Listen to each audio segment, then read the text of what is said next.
उत्तर प्रदेश के फिरोजाबाद जिले में थाना नगला सिंधी में 6 सितंबर को बिजली का करंट लगने से युवक की मृत्यु हो गई। मृतक माता पिता ने अपने पुत्र की हत्या की आशंका जताई है और एसएसपी कार्यालय पर शिकायत पत्र लेकर पहुंचे। मृतक परिजनों के लोगों ने अपने ही रिश्तेदारों पर हत्या का आरोप लगाया है, जबकि पुलिस एफआईआर के मुताबिक हरीश पुत्र पुरुषोत्तम स्कूल पढ़ने गया था। छुट्टी होने के बाद दोपहर जंगल में पशु चराने गया था। शाम को जब वापस नहीं आया तो उसकी तलाश की गई।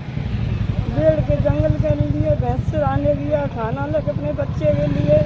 मेरा बड़ा बेटा शाम के लिए आया था तो मम्मी भाई आ गया कि नहीं छोटा भाई। मैंने कहा बेटा यहाँ नहीं आया है, क्या रह गया है? वो बोला कि मेरी गाय ढूंढने गया है भाई।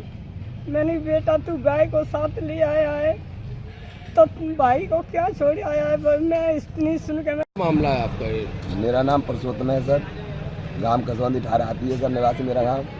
मैं अपने घर से चला आ रहा था सर। घर से मैं अपने भतीजे के घर आ गया। मैंने अपने भतीजे एक लड़ी है, उसके चरण छू करके मैं घर से बाहर निकलता था। मेरे चाचा के लड़का ने मैट डाल दी थी ऊपर खेत पर। जब उसमें मैट डाल दी तो मेरा भतीजा काम करने के लिए जा रहा था। आपके जो गदलपुरा उसकी दुकान है मोटरसाइकिल की, उस पर जा रहा था। उस व्यक्ति ने जो डाली है, जो गुंडागर्दी टाइप का है, उसने कह दिया कि ऐसा कि मैंने जो अपनी मैट डाल दी है वो मैंने अपने खेत में डाली है। मेरे भतीजे ने कहा कि वो तुमने गलत डाली है। जब श्रीमान जी मैं गया तो मैंने उससे कहा कि तुझे ऊपर वाला देखेगा, कल्याण इससे भतीजे मेरे मत लड़ो। जब वो उससे बंद होने लगा तो उसने धमकी दी कि देख मेरे बारूद के हाथ है और अभी तेरे लिए हथौड़े बना के रख के आया हूँ, मैं तेरे को 1 मिनट में उड़ा दूंगा। जो पहले मैंने बहू उड़ा दी तब भी नहीं पता चलना दिया और आज भी उड़ा दूंगा तो तेरा पता नहीं चलने दूंगा। फिर मैंने उससे कहा मैं कि मेरी विनती सुनिए बड़े भैया, ऐसा मत करिए, मैं खुद तेरी तपस्या करता हूँ कि तुझे यूसर बचाए। लेकिन उसके बच्चा बोला छोटा वाला कि मैं तुमको तुम्हारे बच्चों को मार करके हम गाड़ दें, पता भी नहीं चलने देंगे सर। जब मेरे बच्चे पढ़ने से स्कूल से आ जाते हैं 12 बजे, जब 12 बजे पढ़ करके आ जाते हैं तो एक बच्चा मेरा कृष्णा ले जाता है, पहले भैंसों को छोड़ करके 2 गायों को। उसके बाद मेरा हरीश टिप्पन में खाना लेकर के बेड़ पहुँचता है। जब बेड़ में उसको खाना खिला देता है बच्चे को, अपने भाई को, बड़े को, उसके बाद वो कहता है कि भैया ये रोटी बच रही है कि इस रोटी को मैं गैया को खिला दूँ। मेरा बच्चा कहता है बड़ा वाला कि भैया जालंग गाय चल रही है, उस गाय को खिलाया हो। जब वो गाय चरा रहा है, उस गाय को खिलाने जा रहा है तो बाहर निकल के आ रहा है तो वहाँ पे खेत जो पहले सुबह झगड़ा हो गया, उन्होंने हमसे बोल दिया कि हम तेरे बच्चों को काट देंगे, मार देंगे। उसी व्यक्ति ने मेरे बच्चे को मार करके लाठ से 1 ठिया नहीं 5-5 ठिया लाठ से चुपका करके मारा है। उस मासूम बच्चे की इन्होंने हत्या की सर। एक रेंजेस के कारण सवेरे के झगड़े में भी मैंने उपस्थित कराया।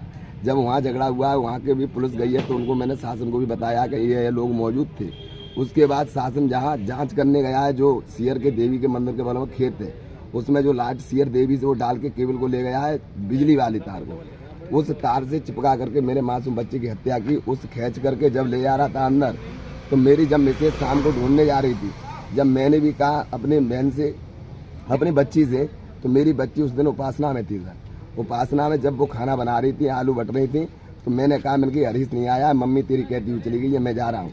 जब मैं अपना गया तो मैंने भाई को पूछा, भाई से मैंने कहा मैंने कि वो हत्या आ रहा है, पहले भी इसके बच्चे चोरी डकैती कर चुके हैं, बदमाशी रूप से काट के उन्होंने मेरे बच्चे की हत्या कर दी। तो मेरा भैया बोला ऐसा नहीं होगा। जब मैं नीचे चला सियर देवी की तरफ तो मेरी मैसेज रोती हुई आ रही, मुझसे बोली कि मेरा भैया वो बेटा मार दिया। मैंने कहीं नहीं मारा होगा। मुझसे बोली कि मैंने कहा है उनसे। अब मैंने ये दिमाग में नहीं दिया किसने कहा। जब मैं सियर देवी मंदिर पहुंचा तो मेरे ताऊ का लड़का मेरे पास आया, उसके पीछे ही देवेंद्र है, उसी का बेटा आया जिसने बच्चे को खत्म किया है, रॉकी।